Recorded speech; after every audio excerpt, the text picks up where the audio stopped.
Ici, on est au col de Bretay et on a une fresque éphémère qui est peinte avec des pigments naturels, en gros de la craie et du charbon, pour faire simple.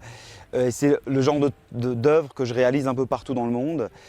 Et c'est la suite d'une série qui a commencé maintenant il y a 4 ans, avec Villars, où je crée une histoire sur plusieurs années. Et généralement, c'est des enfants qui, année après année, évoluent ou créent une histoire, justement.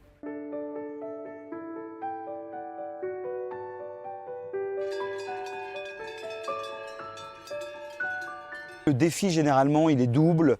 Il va être physique, parce qu'il y a quand même de la pente, il faut travailler du matin au soir, et la météo, parce qu'on est en altitude. On n'est pas tout à fait à 2000, mais on est quand même relativement haut. Et du coup, j'ai, comme d'habitude, je dirais, joué avec les orages, le vent, la pluie, etc. On voit déjà un peu que l'herbe repousse déjà.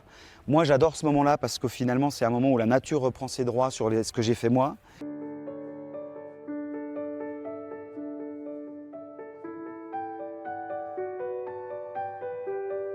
L'idée, c'est d'avoir une sorte, comme des miroirs qui reflètent le ciel. Et philosophiquement, l'idée, c'est que depuis des années, les gamins s'inspirent du cosmos et d'aventures, d'observations.